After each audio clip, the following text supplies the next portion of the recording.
నమస్తే, welcome to 99 TV world. నేను Raghunandan. So కొత్తగా మనం 99 టీవీలో వరల్డ్ అనే ఛానల్ని స్టార్ట్ చేశాం. సో ఇంటర్నేషనల్ అఫైర్స్ అన్నీ ఉంటాయి. ప్రపంచవ్యాప్తంగా ఏం జరిగినా ఇందులో వీడియో పోస్ట్ చేసే ప్రయత్నం చేస్తూ ఉంటాం. ముఖ్యంగా ఇంటర్నేషనల్ అఫైర్స్తో పాటు గ్లోబల్గా రకరకాల ఇంట్రెస్టింగ్ అంశాలు, వార్తా కథనాలు అన్నీ కూడా మీకు ఎప్పటికప్పుడు అప్డేట్ అందించే ప్రయత్నం చేస్తూ ఉంటాం. సో తప్పకుండా ఈ ఛానల్ మీరు సబ్స్క్రైబ్ చేసుకోండి. సబ్స్క్రైబర్స్ అండ్ వ్యూవర్షిప్ పెరుగుతున్న కొద్దీ ఇంకా ఎక్కువ వీడియోలు చేసే ప్రయత్నం నేను చేస్తూ ఉంటా. సో 99 టీవీ తరఫున 99 టీవీ వరల్డ్. సో తప్పకుండా సబ్స్క్రైబ్ బటన్ నొక్కండి. అండ్ ఈ వీడియోని చూసిన తర్వాత మన మిత్రులకు కూడా దయచేసి షేర్ చేయండి, సో దట్ వ్యూవర్షిప్ పెరుగుతుంది. సో బంగ్లాదేశ్ ఎన్నికలు మొత్తానికి ఒక 2 చోట్ల బాంబులు వేలాయి. ఒక చోట బిఎన్పికి సంబంధించిన వ్యక్తి తోపులాటలో అతను చనిపోవడం జరిగింది. సో ఆ ఒక్క చోట పక్కన పెడితే మిగతా 299 స్టేషన్లలో మొత్తానికి పోలింగ్ అయితే జరిగింది. 2 చోట్ల బాంబులు పేలినా మొత్తానికి అక్కడ పోలింగ్ జరిగింది. సరే, ఫేక్ ఓటింగ్ జరిగింది అని కొంతమంది, తర్వాత ఓట్లు అమ్ముకున్నారు, జమాతే ఇస్లామీ చివరి నిమిషంలో ఓట్లు అమ్ముకుని మొత్తానికి ఏదో చేసింది అని చెప్పి మ్యానిపులేషన్ జరిగిందని అన్నీ చెప్పినా కూడా ఓవరాల్గా ఎలక్షన్ అయితే ముగిసింది. బంగ్లాదేశ్లో మనం ఎప్పటి నుంచో చూస్తున్న బంగ్లాదేశ్ ఎలక్షన్ మొత్తానికి ముగిసింది. కానీ పర్సంటేజ్ మాత్రం 50% కంటే తక్కువే ఉంది. 48% అరౌండ్ ఉంది. సో ఇది చాలా డిసప్పాయింటింగ్ పర్సంటేజ్ అని చెప్పాలి. ఎందుకంటే బంగ్లాదేశ్లో ఇప్పుడు చాలామంది కూడా ప్రజాస్వామ్యబద్ధమైన ప్రభుత్వం వస్తే హాయిగా బతుకుతాం, ఈ గొడవలు ఎందుకురా బాబు అని చాలా పర్సంటేజ్ అనుకుంటుంది. కానీ తీరా చూస్తే ఓటు వేయడానికి మాత్రం 50% కంటే తక్కువే వచ్చింది. అక్కడ 127 మిలియన్లు అంటే దాదాపు 12,70,00,000 మంది ఓటర్లు ఉన్నారు. కానీ అందులో 50% వరకే, అంటే 48 చిల్లర వచ్చింది. సో అది పరిస్థితి. ఇక 2,60,000 పోలింగ్ బూతులు, 300 కాన్స్టిట్యుయెన్సీస్, అందులో ఒకటి పోగా 299 సక్సెస్ఫుల్గా అయ్యాయి పోలింగులు, 43,000 పోలింగ్ స్టేషన్లు. సో ఈ రకంగా చూస్తే మొత్తానికి ఎలక్షన్స్ అయితే అయిపోయాయండి. దానికి సంబంధించిన కౌంటింగ్ కూడా జరుగుతుంది. మీరు ఇప్పుడు ఈ వీడియో చూసే సమయానికి ఆ కౌంటింగ్ కూడా ఒక క్లారిటీకి వచ్చేసి ఉంటుంది. సో ఎవరు ఆధిపత్యంలో ఉన్నారు, ఎలా ఉన్నారు, వాళ్ళ పాలసీలు ఏంటి, మరి భవిష్యత్ ఏంటి అనేది ఖచ్చితంగా ఈ వీడియోలో మనం తెలుసుకుందాం. సో చాలా తక్కువ సమయంలో ఎక్కువ ఇన్ఫర్మేషన్ ఇచ్చే ప్రయత్నం చేస్తాను నేను. అయితే బంగ్లాదేశ్ నేషనలిస్ట్ పార్టీ నుంచి తారికుర్ రెహమాన్ ఖలీదా జియా కొడుకు 17 సంవత్సరాలు లండన్లో ఉండి ఇక్కడ కేసులు గీసులు అన్నీ ఉండగా లండన్కి పారిపోయి 17 సంవత్సరాల తర్వాత మళ్ళీ వచ్చి అందరికీ చేతులూపి ఓటర్ కార్డు కూడా తీసుకొని అప్పటిదప్పుడే మొత్తానికి ఒక నేతగా నిలబడ్డాడు ఆయన. తారికుర్ రెహమాన్ ఆయన ఇప్పుడు బంగ్లాదేశ్ నేషనలిస్ట్ పార్టీ నుంచి నిలబడ్డాడు. ఇక మరోవైపు ఆపోజిట్గా జమాతే ఇస్లామీ, అది షరియాలా ఉండాలి, బంగ్లాదేశ్ మొత్తం షరియాలా ఉండాలి అని చెప్పుతూ ఫామ్ అయిన జమాతే ఇస్లామీ షఫీకుర్ రెహమాన్ ఆయన అధినాయకత్వంలో ఇది నడుస్తోంది. దీనికి తోడు ఎన్సిపి, నేషనలిస్ట్ సిటిజన్ పార్టీ. ఇదేం పార్టీ అంటే 2024లో షేక్ హసీనాను దేశం నుంచి బయటికి వెళ్ళగొట్టడానికి యూత్ ఎవరైతే ఫామ్ అయ్యారో ఆ యూత్ అంతా కూడా కలిసి మేము ఏదో పొడి చేస్తాం, బంగ్లాదేశ్ని మేము రఫాడిస్తాం అన్న ఉద్దేశంలో వాళ్ళంతా కలిసి అగ్రెసివ్గా పార్టీలు పెట్టేసి అలా చిన్న చితక మొత్తం దాదాపు 50 పార్టీలు ఉన్నాయండి. ఇది ఒక నేషనల్ రికార్డు బంగ్లాదేశ్లో ఈ సంవత్సరం. 50 పార్టీలు అన్నీ కలిసి కూడా ఇలా ఫామ్ అవ్వడం, అంటే ఎలక్షన్స్లో పార్టీలు ఫామ్ చేసి ఎలక్షన్స్కి వెళ్ళడం అనేది. సో ఒకవైపు Bangladesh BNP, Bangladesh Nationalist party, మరోవైపు జమాతే ఇస్లామీకి తోడుగా నేషనలిస్ట్ సిటిజన్ పార్టీ, అండ్ వీళ్ళకి తోడుగా ఇంకొక 10 పార్టీలు, మొత్తం కలిపి దాదాపు 10-12 పార్టీలు ఉన్నాయి. వీళ్ళంతా కూడా ఏంటి అంటే కొంత ఎక్స్ట్రీమిజం ఉంది వీళ్ళకి. జమాతే ఇస్లామీ షఫీకుర్ రెహమాన్ ఏమంటాడు, బయటికి ఏమంటాడు, మేమంతా ఒకటే, మాకు మైనార్టీ అన్న మెజార్టీ అన్న సంబంధాలు ఏం లేవు, అందరూ ఒకటే, మాకు ఎలక్షన్స్ చక్కగా జరగాలి, మేము చక్కగా పాలిస్తాము, మేము కనుక గెలిస్తే అంటాడు. మరి ఎవరితో పొత్తు పెట్టుకున్నాడు? ఎన్సిపి తోటి. ఎన్సిపి ఎవరు? వీళ్ళు భారతదేశం మీద దాడి చేస్తాం, బంగ్లాదేశ్లో ఉన్న హిందువులను మేము పొడి చేస్తాం, మేము వెళ్ళగొట్టేస్తాం వీళ్ళందరినీ కూడా అక్కడికి, సిలిగురి కారిడార్ కోడిమెడను ఇట్లా విరిచేస్తాం, సిలిగురి కారిడార్ని, భారత్ని పూర్తిగా పటాపంచలు చేసేస్తామనే ఎన్సిపి తోటి, అక్కడున్న హిందువులకు రక్షణ ఇవ్వని ఎన్సిపి తోటి వీళ్ళు జమాతే ఇస్లామీ టైఅప్ అయింది. దీనికి తోడు చిన్న చితక పార్టీలు వాడు వీడు. సో ఈ రకంగా ఇది పరిస్థితి అక్కడ. ఇక అవామీ లీగ్, మొత్తానికి అవామీ లీగ్ ఎవరు? షేక్ హసీనాకి సంబంధించిన పార్టీ. అవామీ లీగ్ని బ్యాన్ చేశారు. సో ఆ పార్టీ ఎన్నికల్లో లేదు. కానీ ఆ పార్టీలో ఉన్న సభ్యులు ఎవరైతే ఉన్నారో వాళ్ళంతా ఇండిపెండెంట్గా నిలబడి చాలా చోట్ల వాళ్ళు ఇండిపెండెంట్గా నిలబడ్డారు. వాళ్ళు కనుక గెలిస్తే మొత్తానికి సిచ్యువేషన్ ఇంకొక రకంగా ఉంటుంది. సో ఇక్కడ మనం ఒక్కసారి కనుక ఆలోచిస్తే ఫిబ్రవరి 12 మొత్తానికి ఎలక్షన్స్ కంప్లీట్ అయ్యాయి.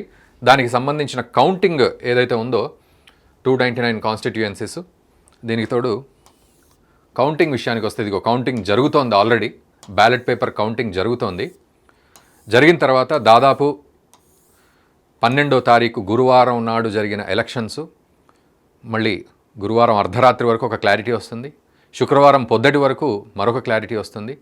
సో ఎలక్షన్ కమిషన్ కూడా దానికి సంబంధించిన మీడియా స్టేట్మెంట్ ఇస్తుంది, ఎలక్షన్స్ కంప్లీట్ అయ్యాయి, ఇంత పోలింగ్ అయింది, ఇంత అయింది అని చెప్పి. సో ఆ రిజల్ట్స్ కూడా దాదాపు ఫ్రైడే ఆర్ సాటర్డే, అంటే మేబీ ఈ వీడియోని మీరు మెల్లిగా చూసే సమయానికి కావచ్చు, లేకపోతే ఒక నిమిషం అటు ఇటులో దానికి సంబంధించిన రిజల్ట్స్ వస్తాయి. సో ఇక్కడ తారిక్ రెహమాన్, ఇందాక అనుకున్న తారిక్ రెహమాన్, ఇతనే బంగ్లాదేశ్ నేషనలిస్ట్ పార్టీ. సో ఇతను 17 సంవత్సరాలు అక్కడ ఉండి లండన్లో పారిపోయి అక్కడ ఉండి మళ్ళీ ఇక్కడికి వచ్చి ఓటర్ ఐడి తీసుకుని మొత్తానికి ఓటు హక్కు తీసుకుని ఇతను ఎలక్షన్స్లో నిలబడ్డాడు. ఖలీదా జియా కొడుకు. ఇతని మీద కొంత సింపతి ఉంది, ఎందుకంటే ఇతను వచ్చిన తర్వాత ఇతను ఎలక్షన్స్లో నిలబడతాడని మనకు తెలిసిన తర్వాత ఖలీదా జియా చనిపోయింది. సో ఆమె ఫ్యాన్సు, ఆమె యొక్క ఆశయాలు, దీనికి తోడు ఇతను ఏమంటాడంటే బంగ్లాదేశ్లో మత రాజకీయాలు వద్దు, మనము బంగ్లాదేశ్ని డెవలప్ చేసుకోవాలి. ఎందుకంటే బంగ్లాదేశ్లో ఉన్న ప్రాబ్లమ్స్ ఏంటంటే ఈ మత రాజకీయాలు ఎక్కువగా ఉంటాయి, తర్వాత గొడవలు ఎక్కువగా ఉంటాయి, నిరుద్యోగం ఎక్కువగా ఉంది, అక్కడ కరప్షన్ ఎక్కువగా ఉంది, ఎవరికి వాళ్ళు దోచేసుకుంటారు, అన్ఎంప్లాయ్మెంటు, ఇవన్నీ కూడా రకరకాల సమస్యలు ఉన్నాయి. వీటన్నింటినీ మనము తీర్చి ఒక మంచి ప్రజాస్వామ్యబద్ధమైన బంగ్లాదేశ్ని తయారు చేద్దాం అన్నాడు. ఈయన మనసులో నిజంగా ఎలా ఉందో మనకు తెలియదు, కానీ ఆయన ఆ మాట ఎకనామిక్ రిఫార్మ్స్ తీసుకొద్దాము అని అన్నాడు. దీనికి తోడు వీళ్ళ తల్లి చనిపోయినప్పుడు మన external affair minister S Jaishankar గారు వెళ్ళి తనని కలవడం కూడా జరిగింది. సో ఈ రకంగా కొంత ఒక చదువుకున్నవాడిగా, ఒక పెద్ద మనిషిగా, ఒకప్పుడు మతవాదం ఉన్న అస్సాంలో ఉల్ఫాలతోటి మనకు అంటే ఇక్కడ దేశంలో అజ్జేయడానికి ఇతను ఎన్ని సపోర్ట్స్ చేసినా ఈరోజు కొంత డిప్లొమాటిక్గా ఆలోచిస్తున్నాడు, ఇతనిలో మార్పు కనబడింది అనేది మాత్రం ఖచ్చితంగా అర్థమవుతుంది. కానీ ఇతని మార్పును ప్రజలు ఎంతవరకు అర్థం చేసుకుంటారు అనేది డౌటే. ఎందుకంటే ఇతని సిన్సియారిటీ కావచ్చు, లేకపోతే డిప్లొమసీ కావచ్చు, లేకపోతే ఆ చదువుకున్న ఎడ్యుకేషన్ ఆ పద్ధతి కావచ్చు, ఇదంతా కూడా క్లాస్ ఏరియాలో, ఇంటెలిజెన్స్ ఎక్కువగా ఉన్న ఏరియాలో ఓట్లు వేసే అవకాశాలు ఇతనికి ఎక్కువగా ఉంటాయి. అఫ్కోర్స్ ఇతనే ఇప్పుడు లీడింగ్లో ఉన్నాడు అనేది కూడా ఒక వార్తగా, ఇప్పుడు నేను ఈ వీడియో చేసే సమయానికి ఒక వార్తగా వస్తుంది, ఇతనే లీడింగ్లో ఉన్నాడని చెప్పి. సో ఇది పరిస్థితి. ఇతను లీడింగ్లో ఉన్నాడు అనుకుందాం ఇప్పటికీ మనం ఈ వీడియో చేసే సమయానికి. ఇదొక ఎత్తు అయితే జమాతే ఇస్లామీ షఫీకుర్ రెహమాన్ ఇతను. సో జమాతే ఇస్లామీ షరియా చట్టం ఉండాలి మన దేశంలో, మనము అసలు ఫామ్ అయిందే ముస్లింలము, మనము మన దేశము, మన షరియా చట్టం ఉండాలి, పద్ధతి ఉండాలి, పాడు ఉండాలి, మనందరం ఇట్లా ఉండాలి, మనము ముస్లిమ్స్గా మన దేశాన్ని మనం పాలించుకోవాలి అనే ఒక ఛాందసవాదంతో కూడిన మనిషి ఇతను. ఈ ఐఎస్ఐ కూడా సపోర్ట్ చేస్తుంది వీళ్ళకి ఇంటర్నల్గా. సో ఐఎస్ఐ కూడా ఇన్వాల్వ్ అయింది అనే విషయం తెలుస్తోంది. షేక్ హసీనా కాకుండా బిఎన్పి పార్టీ, జమాతే ఇస్లామీ కలిసి రాజ్యమేలిన సందర్భం కూడా ఉంది. సో అటువంటి తరుణం ఒకెత్తు అయితే, ఈరోజు షేక్ హసీనా 15 సంవత్సరాలు పాలించిన తర్వాత షేక్ హసీనా యొక్క కబంధ హస్తాల్లో బంగ్లాదేశ్ ఉంది అని చాలామంది ఫీల్ అవుతారు. సో ఆమె వెళ్ళిపోయిన తర్వాత Mohammad Yunus interim prime minister వచ్చిన తర్వాత, ఆ తర్వాత ఇప్పుడు వీళ్ళు బిఎన్పికి ఆపోజిట్గా నిలబడి ఈరోజు వీళ్ళు ఏమంటున్నారు, మేమంతా కూడా కలిసిమెలిసి ఉంటాం, మాకంతా కూడా మైనారిటీ మెజారిటీ ఏమీ లేదు, మేము అందరినీ చక్కగా చూసుకుంటాం, గెలిపిస్తే అని చెప్పి ఇప్పుడు సుధపూజ మాటలు ఈయన మాట్లాడుతున్నాడు. మాట్లాడి ఎవరితోటి, ఎన్సీపీ బంగ్లాదేశ్ తోటి. ఈ ఎన్సీపీ బంగ్లాదేశ్లో ఇదిగో వీళ్ళంతా ఉంటారు. సో వీళ్ళంతా నిలబడ్డారు. వీళ్ళు ఏంటంటే బంగ్లాదేశ్లో కరప్షన్ పోవాలి, బంగ్లాదేశ్లో ఉద్యోగాలు రావాలి, బంగ్లాదేశ్ డెవలప్ అవ్వాలి అని అంటూనే భారత్ మీద విషం వెళ్ళగక్కే వాళ్ళు చాలామంది దీంట్లో ఉన్నారు, హిందువుల మీద విషం వెళ్ళగక్కే వాళ్ళు చాలామంది ఉన్నారు. వాళ్లతోటి జమాతే ఇస్లామీ షఫీకుర్ రెహమాను లిబరల్ మాటలు మాట్లాడుతున్నాడు కాబట్టి వీళ్ళను పెద్దగా నమ్మే పరిస్థితి అయితే లేదు. కానీ అదృష్టమో దురదృష్టమో బంగ్లాదేశ్ నేషనలిస్ట్ పార్టీ అడుగు ముందుకు వేసి ఉంది ఇప్పటికైతే.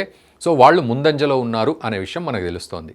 సో ఈ రకంగా కనుక చూసుకున్నట్లయితే ఒకవేళ బిఎన్పి కనుక వస్తే భారత్కి కొంత అనుకూలత ఉంటుంది అనే అనాలిసిస్ అయితే ఇప్పటివరకు ఉంది. ఆ తర్వాత ఎవడేం చేస్తాడో మనకు తెలియదు.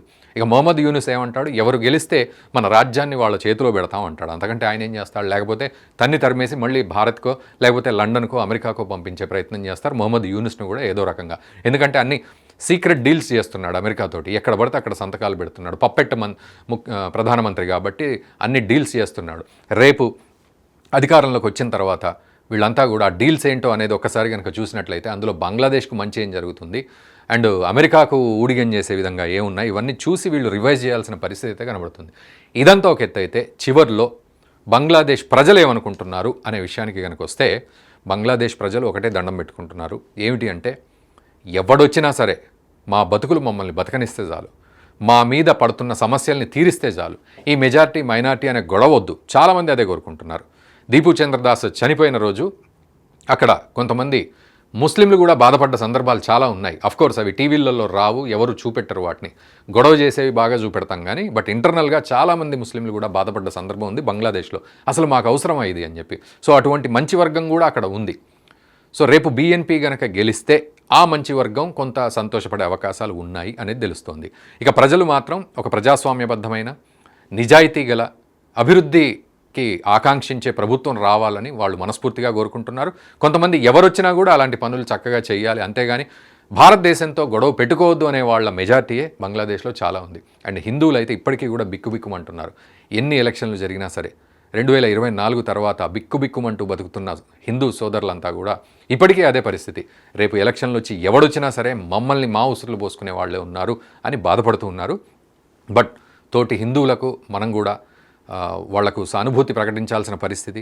మనకు తెలిసిన విషయాలే, దీపు చంద్రదాస్ కావచ్చు, ఇంకా చాలామందిని వాళ్ళు ఎట్లా పొట్టన పెట్టుకున్నారు అక్కడ గొడవలలో అని. బట్ ఏదేమైనా బంగ్లాదేశ్లో ప్రజాస్వామ్యం రావాలి అండ్ అక్కడ మైనార్టీలుగా ఉన్న హిందువులు కాపాడబడాలి, వాళ్ళు చక్కగా అభివృద్ధి చెందాలనేది మనం కూడా మనస్ఫూర్తిగా కోరుకుందాం.